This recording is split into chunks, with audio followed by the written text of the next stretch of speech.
అదరగొట్టే కారం రంగు రుచి ఆచి కారం పొడి. మొత్తం షూటింగ్స్ అలాగే ఒక్కటి సింగిల్ గ్యాప్ షూటింగ్ లేకుండా ఉంటే అమ్మ ఇంటికి వెళ్తా. మన శంకర్ వరప్రసాద్ గారు సినిమాలో డైలాగ్స్ ఏమైనా చెప్తావా? చెప్పుతా. చెప్పు. చిన్న డైలాగ్, మా అమ్మని తాతని కొట్టేవారంట.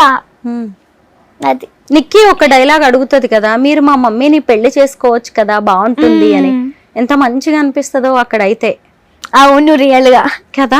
కొన్ని ఏడ్చే సీన్స్ ఉన్నాయి కదా, అప్పుడు ఎలా మేనేజ్ చేసావు? నిజంగా కళ్ళలోంచి నీళ్ళు వచ్చాయా?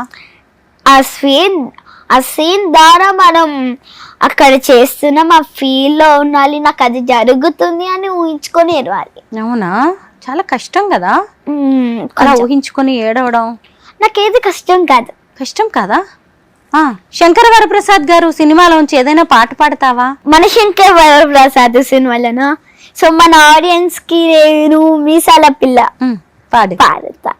ఏ మీసాల పిల్ల, నీ ముక్కు మీద కోపం కొంచెం తగ్గాలే పిల్ల, నీ విషయాలు చాలే, కంటికి చుట్టూ అందకపోతే కాల వేళాల, నువ్వు ఇట్లా ఎన్నో సెంటి వేసే పెద్ద ఇంకా నమ్మానా, బాబు నువ్వు వేరే ఇంటేనా, మన జాతి మొత్తం ఇంతేనా, గుండెల ముళ్ళుకొచ్చి పువ్వుల చెట్టుకి ఇస్తారా. చాలా బాగా పాడుతున్నావు. డాన్స్ కూడా వేస్తావా? సాంగ్ పాడతా. కంటికి చుట్టూ అందకపోతే కాల వేళాల, నువ్వు ఇట్లా ఎన్నో సెంటి వేసే పెడితే ఇంకా నమ్మాలా, బాబు నువ్వు వేరే ఇంటేనా, మన జాతి మొత్తం ఇంతేనా, గుండెల ముళ్ళు కొంచెం పువ్వుల చెట్టుకి ఇస్తారా. అది కూడా నేను కోరుకుంటున్నా, అలా నేను కావాలి అని. అవునా? ఓకే. హీరోయిన్ కావాలని ఉందా నీకు? చాలా చాలా. నువ్వు నిజంగా చాలా పెద్ద హీరోయిన్ అయిపోతావు. ఇంత చిన్న ఏజ్ లోనే ఇంత బాగా యాక్ట్ చేస్తున్నావు. చాలా న్యాచురల్ గా యాక్ట్ చేస్తున్నావు నువ్వు.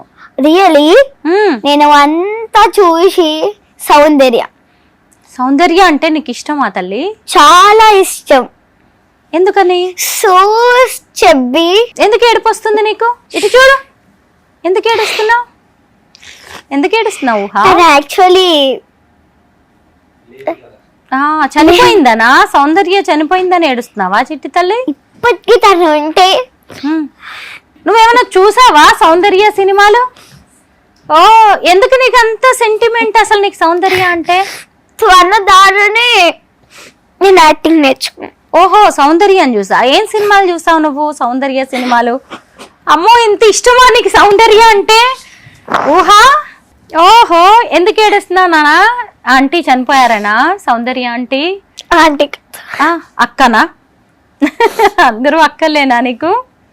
నాకు కూడా చాలా ఇష్టం సౌందర్య అంటే. ఇప్పటికీ తను ఉంటే నేను తనతోని క్యారెక్టర్ చేసేదాన్ని.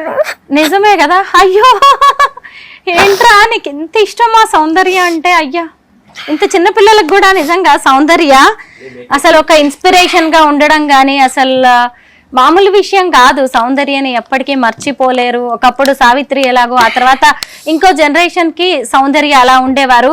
నిజంగా ఆవిడ చనిపోవడంతో ఈ కొత్త జనరేషన్ కి సౌందర్య అంటే తెలియదేమో అనుకున్నా, కానీ ఇప్పుడిప్పుడే ఫీల్డ్ లోకి వచ్చి వాళ్ళేంటో నిరూపించుకుంటున్నా. చిన్న చిన్న పిల్లలకు కూడా సౌందర్య ఒక రోల్ మోడల్, ఒక ఇన్స్పిరేషనల్ యాక్ట్రెస్ గా మారారంటే మనం ఇప్పటికీ చెప్పుకోవాల్సిన విషయం. సౌందర్య గారి సినిమాలు ఏం చూసావు నువ్వు? నేను చాలా మూవీస్ చూసాను. పేర్లు అంతగా తెలియదు నాకు. పేర్లు అంతగా తెలియదు. సో చూసాను. తన యాక్టింగ్ కి నేను సెల్యూట్ చెప్పాలి. Hats off. కరెక్టే. నీకు విషయం తెలుసా? చిరంజీవి గారితో కలిసి కూడా ఆవిడ యాక్ట్ చేశారు. రియల్లీ. అన్నయ్య సినిమా చేశారు. చాలా బాగుంటాయి వాళ్ళిద్దరు సినిమాలు కదా. నువ్వు కూడా మన శంకర వరప్రసాద్ గారితో. నిజమే, సౌందర్య గారు బతికి ఉంటే ఇప్పటికీ నేను అన్నట్టుగా కూతురుగా యాక్ట్ చేసేదానివేమో. అవును కదా. ఇంత ఇష్టమా నీకు సౌందర్య గారు అంటే? చాలా. అవునా?